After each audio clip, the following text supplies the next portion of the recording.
my question to both of you is that while all members of the Muslim community have been and can be victims of hate crimes, but women are particularly vulnerable. We are more likely to wear traditional clothing such as hijab or our traditional dresses, and therefore we are more visible target. I myself have been a victim of hate when I started wearing hijab. I, being the first woman to wear a hijab and speak from the floor of House of Commons, I think gives a lot of assurance to our young girls and women who would like to see themselves enter politics wearing a hijab. So no woman or girl should be made afraid to wear what she chooses to wear, and what a woman or girl chooses to wear should be her choice and her own. It was very sad to talk to a young university student the other day, where she said to me that she feels scared to stand on a platform of any subway station wearing a hijab. She stands there in a corner with a fear that maybe anyone can push her or something.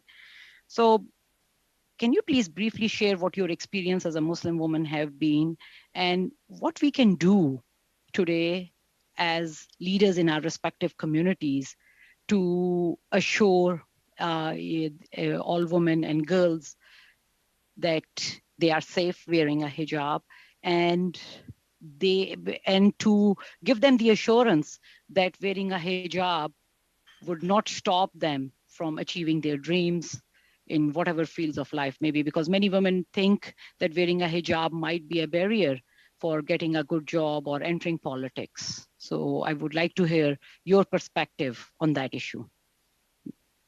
Ms. Hasan. I'll be very quick so I can give Sadia some time to speak as well. I think what Amira said before she left would send a huge signal to the Muslim community that the federal government is there to support Muslims and hijab-wearing women. Condemning Bill 21, because honestly, that bill has really made Muslim women think they are not they're not part of this country, especially those that live in Quebec. They're not recognized citizens of this country. They're not contributing members of this country. They have been made to feel that way. And the strongest signal that you can send to Muslim girls that may or may not want to wear a hijab or a niqab is that you will not stand idle and you will not stand silent while a province in our own country passes legislation that violates their constitutional rights. So condemning Bill 21 would be a very, very strong signal. Very good. Final comment, Ms. Mahdi. I agree completely with what Ms. Hassan had just said. It was very hurtful to see that a province in Canada could actually successfully pass a bill that was so racist and Islamophobic and hurtful to all people who wear religious clothing or symbols.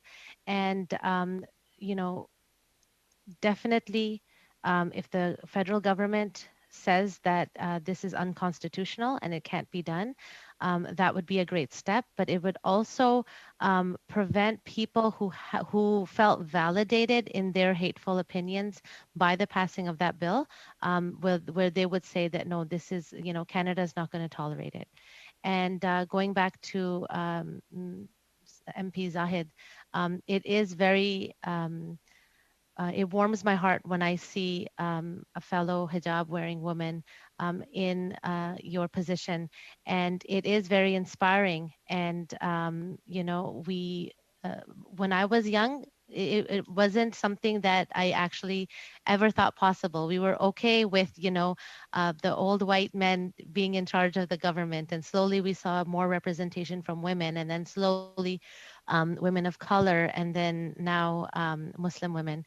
So it is, you know, you guys are really trailblazers, and we wish you well, and we're with you. But definitely, when our kids see representation, even something small, like if they see a commercial on TV and there's a woman wearing a hijab, for whatever reason, it gives them such pleasure to see that we are being represented, and that's something that we didn't have, when I was growing up.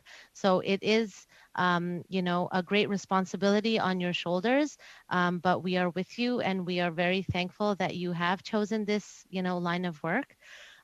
But wherever these, hateful things creep up, it is now your responsibility to make sure that they are shot back down and they're not allowed to grow and fester.